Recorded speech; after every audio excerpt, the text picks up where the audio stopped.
My parents kicked me out and handed me $50. 7 years later, my sister walked into my corner office begging for a job while my father waited in the lobby. Hey Reddit, never thought I'd be telling this story publicly, but after what went down last Tuesday, I need to get this off my chest. My parents kicked me out the day I turned 18 and gave me $50 like I was some charity case they were finally done supporting. 7 years later, my sister walked into my corner office in Austin, wearing the same practiced smile she used to flash whenever she needed Dad to sign another tuition check or bail her out of whatever mess she'd created. Except this time, the man who had once screamed that I was a worthless leech destined for failure was sitting in my lobby pretending to read an old magazine while he waited to see if I would throw his golden child a lifeline. The whole situation would be darkly funny if it wasn't so twisted. The same people who told me I'd end up dead or in jail by 21 were now showing up with their hands out, desperate for help from the son they threw away like garbage 7 years ago. The son they decided wasn't worth the investment. The son who apparently wasn't good enough to deserve even basic human decency on the coldest night of the year. But I'm getting ahead of myself. Let me take you back to where this nightmare actually started, because understanding how I got here requires understanding exactly what they did to me that night. I, 25 male, still remember every single second of that February night in Toledo. It was Valentine's Day because Frank Brennan always did love dramatic timing. The temperature was 8 degrees outside with wind chill bringing it down to -10. I was exactly 18 years old. Had turned 18 at midnight the night before, actually. Standing barefoot on the frozen porch in socks that had holes in both heels, holding a trash bag of hastily packed clothes while my mother tried not to cry and completely failed at it. The porch was covered in ice. I remember that specifically because my feet kept sliding and I had to grab the railing to stay upright. My toes were already going numb. I'd been inside watching TV when Dad came home from his shift at the factory and announced it was time for me to leave. Didn't even let me put shoes on. Just told me to pack what I could carry in 10 minutes and get out. Dad filled the doorway like a wall. 6'2", 250 pounds, arms thick as tree trunks from 30 years of slinging heavy crates at the automotive plant. His face was red, not from cold, but from the rage he'd been saving up for weeks, maybe months. The kind of anger that builds when a man decides he's done carrying weight he never wanted to carry in the first place. When he's convinced himself that cutting loose dead weight is actually an act of strength rather than cruelty. "You're done," he said, voice flat and final, like he was reading off a script he'd practiced. 18 today. Legal adult, get out of my house. "You're not my responsibility anymore," I begged. I actually got down on my knees on that frozen porch and begged. It's humiliating to admit now, but I was terrified. I had nowhere to go. No family who would take me in. No friends with spare rooms. And it was 8 degrees outside. I had the acceptance letter from Ohio State in my hand. Had been carrying it around for weeks like a lucky charm. Partial academic scholarship covering about 60% of tuition. I just needed help with room and board for 1 year, maybe 2, if I could find campus housing that wasn't too expensive. After that, I'd planned to work my way through the rest. I'd already worked 2 jobs since I was 15 to save money. Dishwashing at the 24-hour diner on weekends. Stocking shelves at the grocery store after school during the week, whatever would pay. Had almost $11,000 saved up in an account Dad didn't know about. Just needed a little more to make it work. Dad laughed when I showed him the letter. Actually laughed, this bitter sound that came from somewhere deep in his chest. The kind of laugh that has no joy in it whatsoever. Then he looked over his shoulder at Taylor, my sister, who was leaning against the banister in her brand new sorority hoodie from Kent State, examining her professionally manicured nails like this whole scene was boring her. Like her brother wasn't on his knees begging for basic shelter on the coldest night of winter. "Tell him, Taylor," Dad said, voice dripping with contempt. "Tell your brother how much your last semester cost us." My sister shrugged without even looking up from her nails. "Like 28 grand after the scholarship. Maybe 30. I don't really keep track." $28,000, Dad repeated slowly, turning back to me with this look of pure disgust on his face. "And you want another 20 on top of that? For what? So you can drop out when it gets hard? Like you drop everything else when you realize it requires actual work?" "That's not fair," I started, but he cut me off. "Shut your mouth," Dad said. His voice dropped into that register he used on the factory floor when someone was about to get fired, the one that made grown men with decades of experience flinch and look at the ground. "I carried this family since the day you were born. Worked doubles and graveyard shifts. Missed sleep. Broke my back so you two could have what I never had growing up. I'm not carrying you 1 more inch. You're an adult now. Act like it." Mom tried to step between us, her face red from crying. Frank, please! It's freezing out here. Maybe we can all calm down and talk about this inside where it's... He shoved her back so hard she hit the wall. The sound of her body hitting the siding made me flinch. I saw the exact moment she chose silence over me. The exact second her eyes went from concerned to resigned. She wasn't going to fight for me. She never had before, and she wasn't starting now. In the hierarchy of our family, Dad's anger was more important than my safety. Always had been. Dad reached into his wallet, pulled out two $20 bills and a 10, all crisp from the ATM like he'd specifically withdrawn them for this moment, and flicked them at my chest with two fingers like they were worthless. Like I was worthless. They fluttered to the porch like dead leaves, landing on frozen concrete covered in a thin layer of ice. There's your inheritance, he said. Happy birthday. That's more than I got when I left home at 16. Taylor finally spoke up from her safe position inside the warm house. Dad, maybe he can sleep in the garage tonight. Just for tonight. It's really cold. He can sleep in the street for all I care, Dad snarled. And I could see he actually meant it. This wasn't bluster or exaggeration. He genuinely didn't care if I froze to death that night. Locks are getting changed first thing tomorrow morning. Anything he leaves behind goes straight to Goodwill. Every single thing. I'm done with this. The door slammed in my face so hard the frame shook. The deadbolt shot home with a sound like a gunshot that echoed in the cold air. Then the porch light clicked off on its timer 10 seconds later, leaving me in total darkness except for the weak yellow glow from streetlights 3 houses down. I stood there until I literally couldn't feel my toes anymore. Until my fingers went so numb I couldn't bend them. Until the cold sank so deep into my bones that I stopped shivering and just went completely still, which I later learned is actually a really bad sign when you're dealing with hypothermia. My body was starting to shut down. Then I picked up those 3 bills with fingers that barely worked, stuffed them into my pocket, grabbed that trash bag, and started walking. Didn't know where I was going. Just knew I had to keep moving or I'd freeze to death standing there. It was 10 miles to the Greyhound station. 10 miles through snow and ice in the middle of February wearing socks with holes in them. My socks were soaked completely through by mile 2. By mile 5, I couldn't feel my feet at all. Just kept walking because stopping meant dying. By mile 8, I was crying, but the tears froze on my cheeks before they could fall, leaving these weird ice tracks on my face. The Greyhound station was heated at least. The $50 bought me a one-way ticket to Columbus, $42, and one night in a motel that rented rooms by the hour. $8 for 6 hours in a room with stained sheets and a bathroom that smelled like mold, but it had heat and a door that locked. That left me with $0 and 0 cents. After that first night, I was completely broke, homeless, and totally alone. That was the last time I ever called any of them family. The last time I ever thought of Frank and Taylor Brennan as people who owed me anything, or who I owed anything to in return. The next 7 years were absolute war. I fought with bleeding hands and an empty stomach. I slept rough in places that would make most people sick to even think about. The first 2 weeks, I slept in the bus station bathroom when the overnight security guard was the kind one who pretended not to notice me. When the mean guard was on duty, this guy named Phillips who seemed to take personal pleasure in harassing homeless people, I'd sleep under the overpass or in the doorway of closed businesses, curled up in that trash bag to try and stay warm. I got jumped twice in the first month. The first time was for the shoes on my feet, actual sneakers I'd bought with money I'd saved from the diner. Nothing fancy but waterproof and warm. 3 guys surrounded me behind a warehouse around 2 a.m., and I tried to fight back, but there were 3 of them. They took the shoes and left me bleeding from a split lip with a bruised rib. The second time was worse. That was for my backpack with my laptop in it. The laptop was everything. My only way to potentially pull myself out of this situation. My future in a beaten-up Dell. 4 guys this time, all older and bigger than the first group. When I tried to hold onto the backpack, they beat me worse.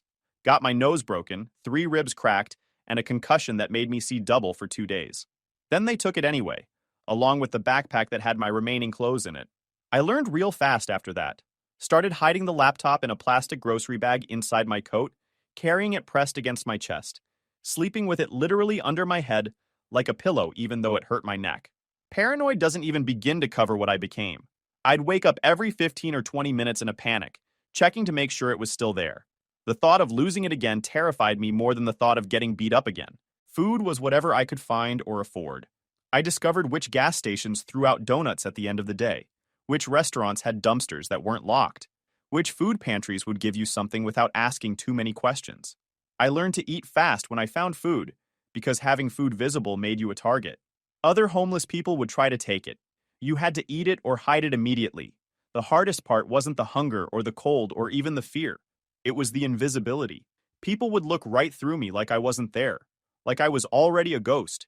I'd see families walking past me, kids my age going to class or to their jobs, and I might as well have been a piece of trash on the sidewalk for all the attention they paid me.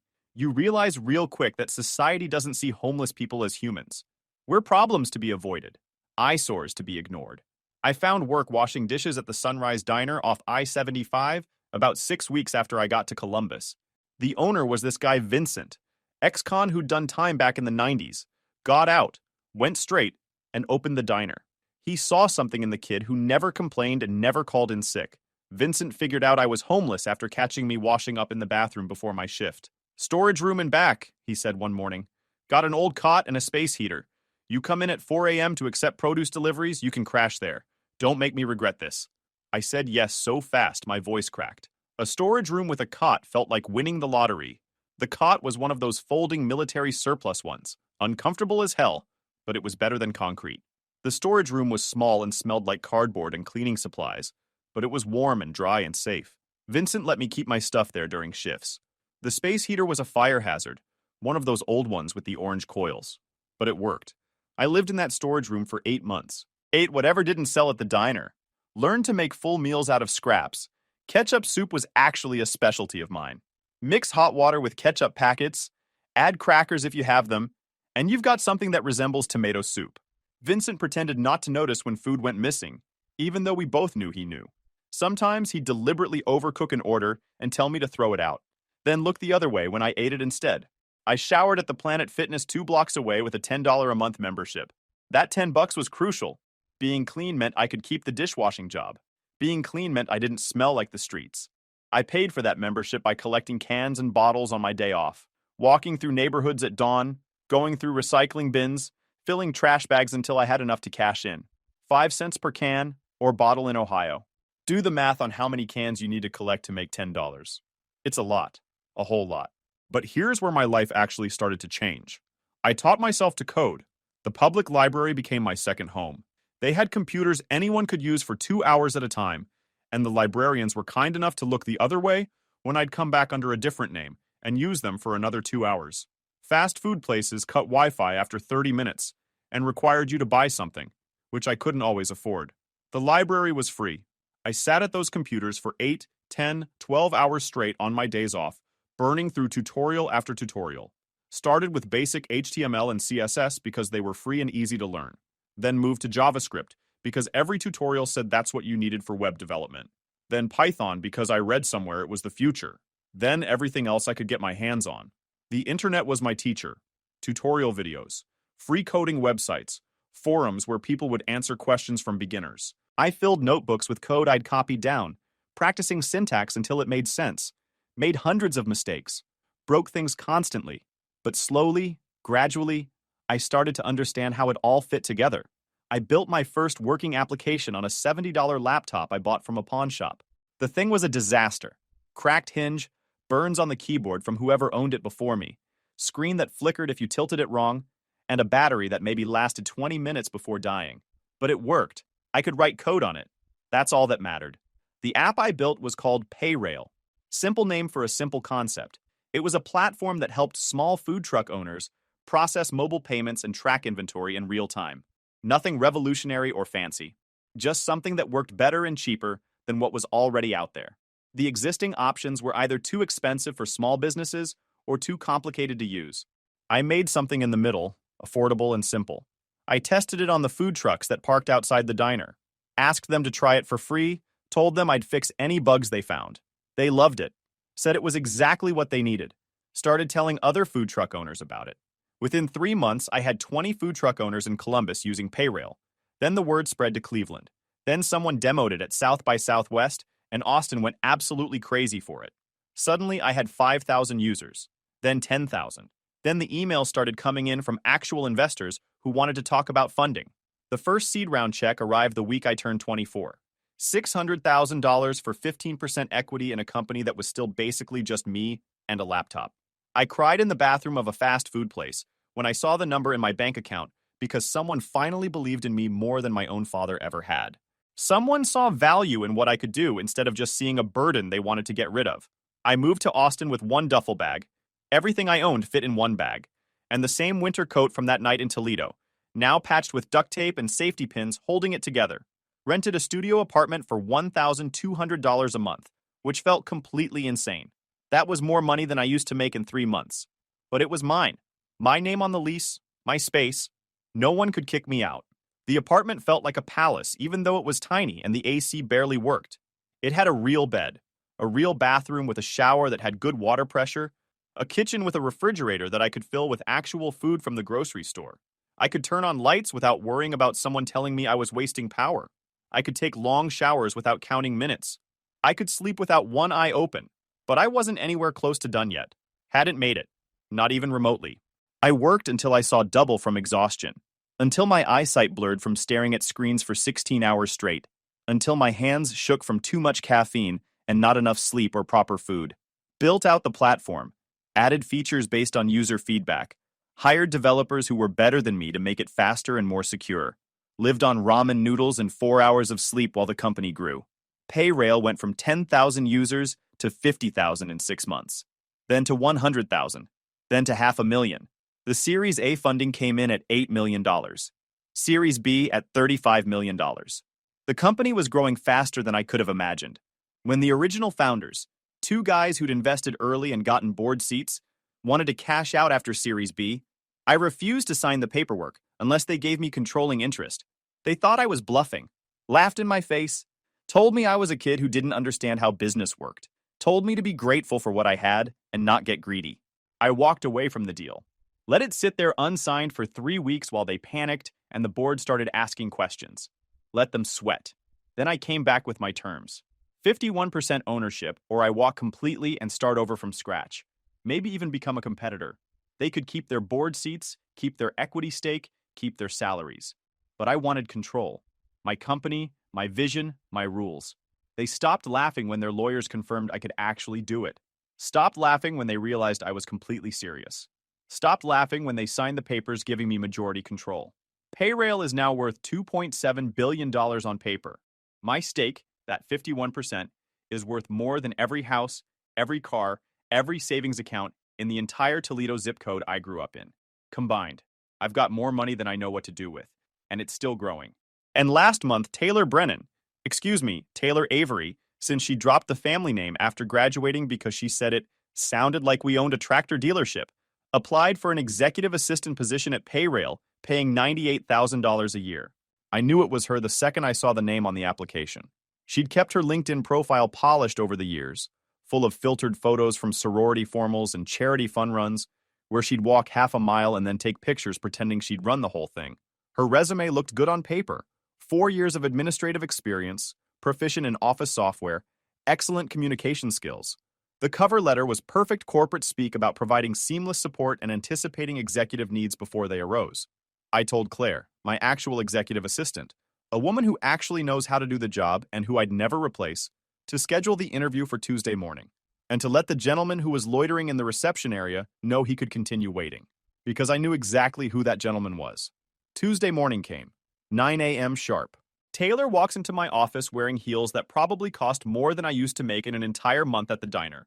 Her hair is still that perfect honey blonde color she's always been so proud of, though I notice the ends are fried from too much processing and there are new lines around her eyes that makeup can't quite hide anymore. She's trying to look younger than she is. It's not working. She smells like the same expensive perfume she wore in high school. Something floral and cloying that used to make me sneeze when we passed each other in the hallway. The scent brings back memories I'd rather not have. She doesn't recognize me at first. Why would she? I'm 30 pounds heavier now. All of it muscle from actually being able to afford a gym membership and food. Got a beard that's professionally trimmed every 2 weeks. I'm wearing a suit that costs more than Dad's first car, and a watch that costs more than his first house. But when Claire makes the introduction, "This is Connor Brennan, founder and CEO of Payrail," Taylor makes a sound like someone just punched her in the throat.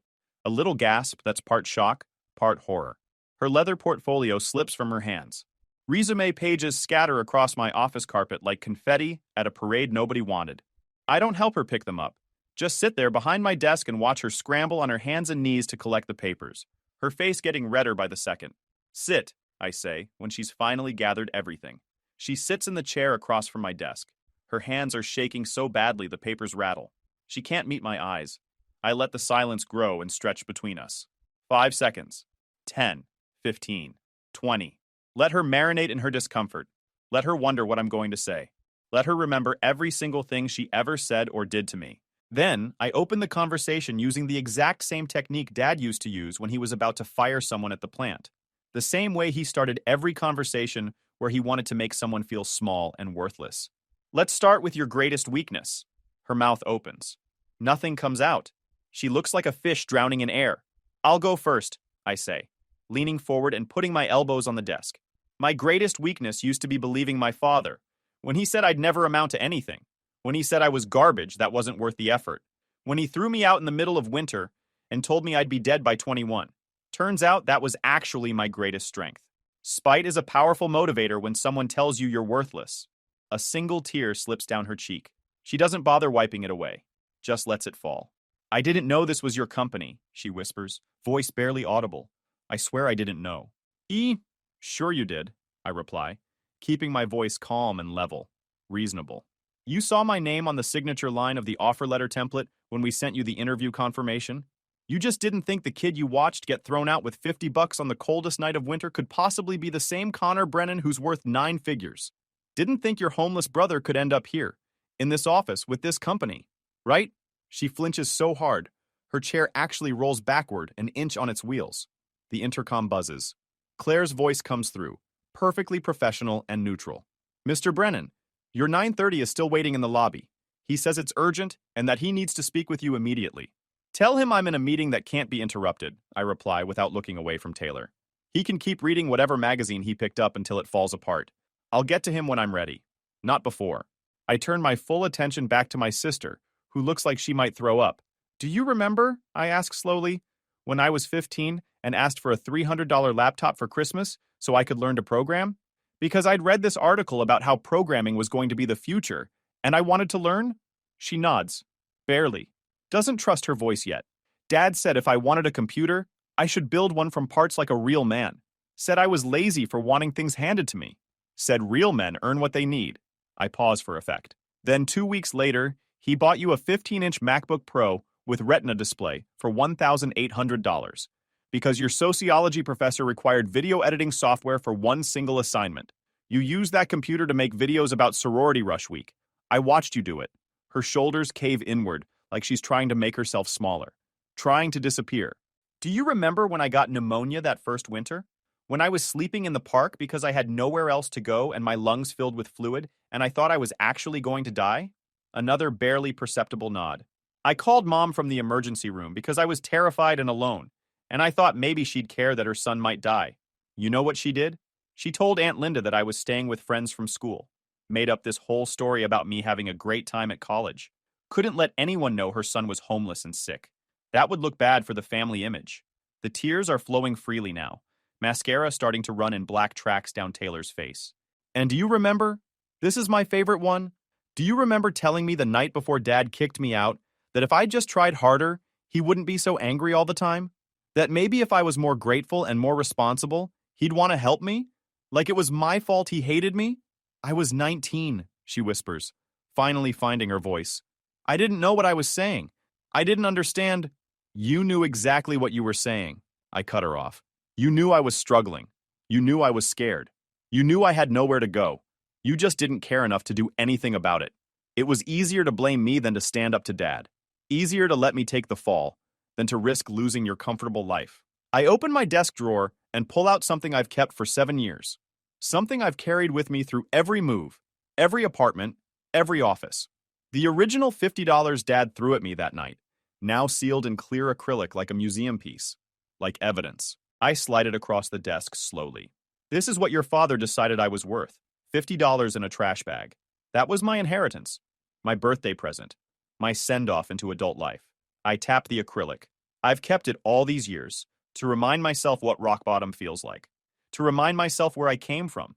So I never forget what they did to me. Taylor stares at it like it's cursed. Like touching it might burn her. Her hands are shaking so hard now she has to clasp them together in her lap. The door opens without a knock. Frank Brennan barges in wearing the same scowl that used to make grown men on the factory floor flinch and look at the ground. He's heavier now than I remember. Gut spilling over his belt, face permanently blotched from years of poor diet and untreated diabetes. His jacket is frayed at the cuffs, and there's a stain on the sleeve that looks a few days old. He takes one look at me behind that massive desk and stops dead in his tracks. His mouth actually falls open. "Jesus Christ," he mutters, voice hoarse. "Close the door," I say calmly. He does, but he doesn't sit. He never sits when he's in a room with other people unless he's the one in charge. Standing means dominance to him. Always has. Taylor tries to stand up. "Dad, maybe I should—" "Sit down," I tell her. Not loud, not angry, just firm. The way you'd talk to an employee who's out of line and needs to be put back in their place. She sits immediately. Dad recovers his composure first. Falls back on bluster and aggression, the way he always has when he doesn't know what else to do. When he's feeling cornered or uncertain, attack first. Think later. "Look, I don't know what kind of game you're playing here," he starts. "But your sister needs—" "This isn't about what Taylor needs." I cut him off smoothly. "This is about what she's qualified to do. And right now, based on this interview, the only thing she's qualified for is remembering exactly who threw me out into 8-degree weather with nothing but $50 and a trash bag. That's her primary qualification for this position." His face goes purple. That same shade it used to turn right before he'd backhand me for talking back or questioning his authority. Right before he'd tell me I was worthless and would never amount to anything. "You little—" he starts to say. I raise one finger. Just one. Security appears in the doorway before he can finish the sentence. Two guys who used to be military, now in tailored suits that barely hide how dangerous they are. Men who could break Frank Brennan in half without breaking a sweat. Dad sees them standing there and swallows whatever he was going to say. His hands clench into fists at his sides, but he doesn't move forward. I keep my voice level, calm, reasonable. The way you talk to a stranger you're doing business with. "Frank, you are going to stand there and listen for once in your miserable life. You are going to hear every single word I have to say. And you are going to keep your mouth shut until I'm finished. If you interrupt me, those two gentlemen will escort you out of the building. If you try to leave before I'm done talking, they'll escort you out of the building. Your only choice right now is to stand there and listen. Do you understand?" He doesn't respond, just stares at me with this mix of shock and hatred. I stand up slowly and walk around the desk until I'm close enough to smell the cheap cigars on his breath and see the broken blood vessels in his eyes. Close enough to see the way his hands shake slightly, either from anger or from the diabetes he refuses to properly manage. 7 years ago, I say quietly, you told me I was garbage. You said real men don't beg. You said I'd be dead or in jail by the time I turned 21. You said Taylor was the investment that would pay off, and I was the write-off that wasn't worth another cent. You threw me out into the cold with nothing but $50 and told me to make something of myself or die trying. You changed the lock so I couldn't come back even if I wanted to. You gave away or threw out everything I'd left behind. His mouth works soundlessly, trying to form words that won't come. Congratulations, I continue. Your investment is currently unemployed with $87,000 in student loans that she can't pay. Your house is 3 months from foreclosure because you took out a second mortgage to cover her last year of school when her scholarship got revoked for failing grades. And your write-off? I gesture around the office. Your write-off is about to take this company public at a valuation that could buy your entire factory 15 times over. With cash left over? I turn back to Taylor. She's sobbing quietly now, shoulders shaking, mascara running down her face in rivers of black. You start Monday, I tell her. $90,000 a year base salary, full benefits, medical, dental, vision, life insurance, the insulin pump Dad needs but can't afford. That costs about $30,000 a year without insurance coverage. You'll have insurance that covers it. You'll also have a 401k plan and stock options that vest over 4 years. If you do your job well, those stock options will be worth more than most people make in a decade. She makes a broken sound, something between relief and grief and shame. I look back at Dad. His face has gone from purple to pale. He looks like he might pass out. You, I tell him, get nothing. Not a phone call on Father's Day. Not a Christmas card. Not an invitation to the IPO party. You will never again tell anyone in Toledo or anywhere else that your son is doing well in computers like it's some cute hobby I picked up. You lost the right to my name the night you changed those locks. You lost the right to claim me as your son when you threw me away like garbage. His hands are visibly shaking now. For the first time in my entire life, I see actual fear in his eyes. Real fear. The kind that comes when a man realizes he's lost something he can never, ever get back. I pull out my phone, open my banking app, and complete a transfer I'd queued up last night. Been planning this moment for days, actually. Knew they'd show up. Knew his pride and desperation would bring him here. The notification chimes. Transfer complete. $250,000 just hit your bank account, I tell him. Check your phone if you don't believe me. That money pays off your house completely. Pays off the second mortgage you took out. Covers the equity loan you got to pay for Taylor's last semester. And leaves enough for you to buy a reliable used car so you don't lose that truck to the repo man you've been dodging for 3 months. Dad's phone buzzes in his pocket. The bank alert. He pulls it out with shaking hands, looks at the screen, and his knees actually buckle. He has to grab the back of Taylor's chair to stay upright. It's a gift, I continue. No strings attached, no expectation of repayment. Consider it my final obligation to the man who raised me. Except there is one condition, and this is non-negotiable. I never hear from you again. Ever. If you call, I don't answer. If you show up, security removes you. If you so much as like one of Taylor's social media posts about her new job here, I reverse the transfer and I sue you for harassment. The lawyers I have on retainer get paid whether they're working or not. They would love something to do. Taylor is crying so hard she can't breathe, gasping for air between sobs that shake her whole body. I nod to security. Escort Mr. Brennan to the elevator. Make sure he leaves the building. They move forward. Dad doesn't fight, doesn't argue. He just looks at me with an expression I can't quite read. Could be regret, could be hatred, probably both mixed together with shock and shame. At the door, he stops and turns back. His voice comes out hoarse and broken. I was wrong, he says. I was scared. And I was wrong about you. I meet his eyes one last time. You weren't scared. You were cruel. There's a difference. Scared is being afraid and making mistakes. Cruel is making deliberate choices to hurt someone because you can. You weren't scared of me. You just didn't see any value in me. That's not fear. That's cruelty. Now get out. The door closes behind him with a soft click. Taylor stays in her chair, trembling. I hand her the box of tissues from the credenza. Here's how this is going to work, I tell her quietly. You'll keep a framed photo on your desk in the assistant area where every single visitor to this office can see it. I don't care what photo. Could be a family photo, could be anything. But it needs to be there. You'll book my travel, manage my calendar, coordinate with department heads, and sit in every all-hands meeting where we announce new funding rounds and milestones. You'll watch the stock price climb on the monitors we have in the break room, and you'll know exactly what door you helped slam on me 7 years ago. She nods, not trusting her voice. One more thing, I say, even softer now. Every December, you will personally write a check for $10,000 to the Toledo Area Ministries Shelter. They kept me alive when I was 19 years old and had nowhere else to go. They gave me food and a place to shower and clean clothes when I had nothing. You will sign that check Taylor Brennan, not Avery, so they know exactly whose daughter is finally paying it forward. So they know exactly whose family is trying to make amends. You'll do this every year as long as you work here. It's not optional. It's part of your job description. Okay, she whispers through her tears. I'll do it. Whatever you want. I'm sorry. I'm so sorry. I walk to the floor-to-ceiling window behind my desk. 22 stories below, food trucks line the street. Every single one of them is running Payrail. Every single transaction flowing through the system I built. The Colorado River glitters in the morning sun. Behind me, Taylor picks up the acrylic frame with shaking fingers, staring at those $50 like they're a haunted artifact. Welcome to the team, I tell her without turning around. Take the rest of the day off. Go home, process what just happened, and come back Monday morning at 8 a.m. ready to work. Claire will send you the onboarding paperwork this afternoon. Don't be late. She leaves without another word. I hear the door open and close. Then silence. Guys, we are so close to hit 100,000 subscribers on this channel. If you are not subscribed to the channel, please consider subscribing. It really helps hit that 100,000 mark.